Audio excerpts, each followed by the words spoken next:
हमारे चैनल रोशनी की बात में आपका स्वागत है। आज का प्रेरक प्रसंग है, राम एक ही है।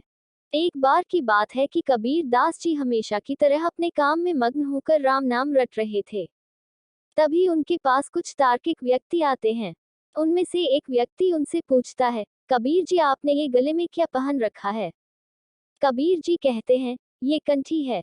कंठी यानी गले में पहनी जाने वाली रुद्राक्ष की माला। तब दूसरा तार्किक व्यक्ति उनसे प्रश्न करता है, भाई आपने अपने माथे पर यह क्या लगा रखा है? इसे तिलक कहते हैं मेरे भाई। कबीर जी कहते हैं। उत्तर सुनकर एक अन्य तार्किक व्यक्ति फिर से उनसे प्रश्न करता है, आपने ये हाथ में क्या बांध रखा है? आप क्या कर रहे हो?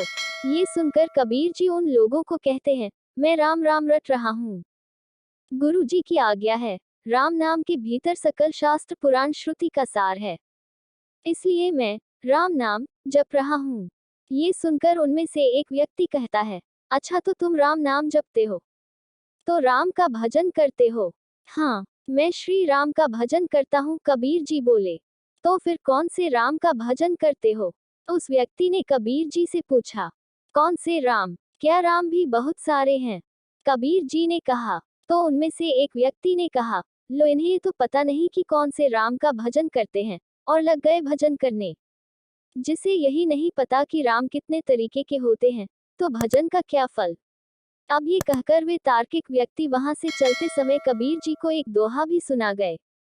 एक राम दशरथ का बेटा, एक राम घट घट में लेटा, एक राम का सकल पसारा, एक राम सभी से न्यारा, इनमें कौन सा राम तुम्हारा?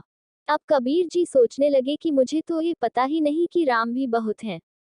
मैं तो केवल यही जानता हूँ कि एक ही राम है। ये अच्छा संशय मेरे मन में डाल गए हैं। पूछते हैं कौन से राम का भजन करते हो? ये सब जब वह सोच रहे थे, तो तभी उन्हें अपने गुरु जी की कही बात याद आ जाती है। गुरु जी ने कहा था, कोई संशय हो तो उसका निवारण कर लेना। तब कबीर जी ने सोचा इस संशय का निवारण अपने गुरु जी के पास जाकर ही करता हूँ। बस फिर क्या था, कबीर जी पहुंचे अपने गुरु जी के पास। गुरु जी को प्रणाम कर एक और हाथ बांधकर खड़े हो गए। कबीर जी को देखकर गुरु जी बोले, आओ कबीर, क्या बात है? तब कबीर जी बोले, गुरु जी, एक अजीब सा संशय चित्त में आ गया है। कौन सा संशय? गुरु जी ने पूछा। कबीर जी बोले, गुरु जी कुछ तार्किक विद्वान मेरे पास आए थे। मैं बैठा आपकी आज्ञा से राम नाम का भजन कर रहा था। तब वे मुझसे पूछने लगे, क्या कर रहे हो कबीर? मैंने कहा, राम राम रट रहा हूँ। फिर वह पूछने लगे कि कौन से राम का भजन कर रहे हो? तब मैंने उनसे पूछा कि राम भी बहुत सारे होते हैं क्या? तो वे मेरे इस प्रश्न के उत्तर में मुझसे बोले, हाँ। और क्या, तुम्हें ये भी नहीं पता? जाते जाते मुझे एक दोहा भी सुनाकर चले गए हैं। वह दोहा है, एक राम दशरथ का बेटा, एक राम घट घट में लेटा, एक राम का सकल पसारा, एक राम सभी से न्यारा, इनमें कौन सा राम तुम्हारा? ये सुनकर गुरुजी बहुत खुश हुए और बड़े जोर से हंसने लगे। हंसते हुए कबीर से कहने लगे, बेटा, ऐसी बात करने वाले एक दिन नहीं तुम्हारे जीवन में जीवन भर आएंगे, पर तुम्हें सजग रहना होगा। देखो ये सृष्टि विविधमय है। जिसकी आंख पर जैसा चश्मा चढ़ा होता है, उसको भगवान का वैसा ही रूप दिखाई देता है। कोई परमात्मा को ब्रह्म कहता है, कोई परमात्मा कहता है, कोई ईश्वर कहता है, कोई भगवान कहता है। लेकिन अलग अलग नाम लेने से परमात्मा अलग अलग नहीं हो जाते। इसलिए जो राम दशरथ जी का बेटा है, वही राम घट घट में भी लेटा है। उसी राम का सकल पसारा है, और वही राम सबसे न्यारा भी है। लेकिन एक बात है इस दोहे में एक राम चारों पंक्ति में एक ही है। तो बेटा, इस दोहे का अर्थ क्या है?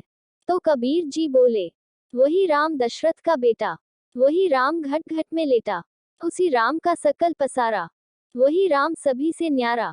तब गुरुजी ने कबीर को समझाते हुए आगे कहा, जब राम सभी जीवों के भीतर विराजमान रहता है, तो सबके घट घट में वह व्यापक हुआ ना।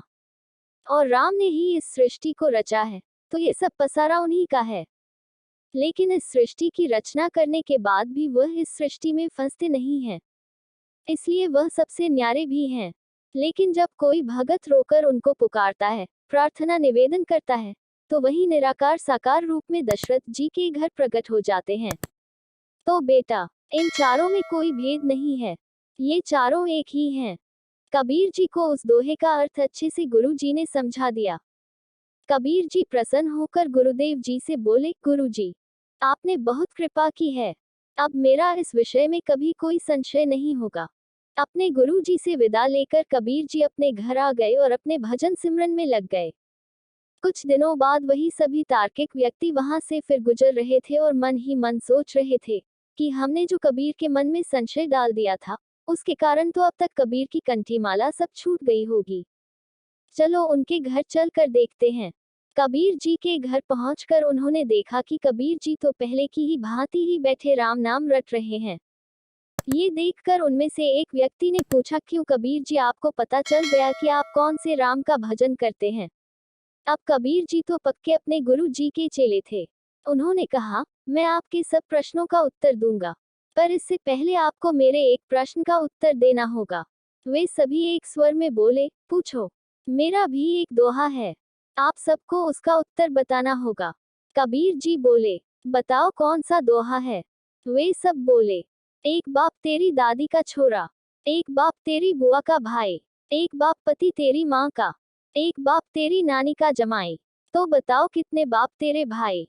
दोहा सुनते ही वे सभी भागे। तो कबीर जी ने उनसे कहा कि बताते तो जाते कि एक बाप है, कि 4 बाप है, कि 6 बाप हैं।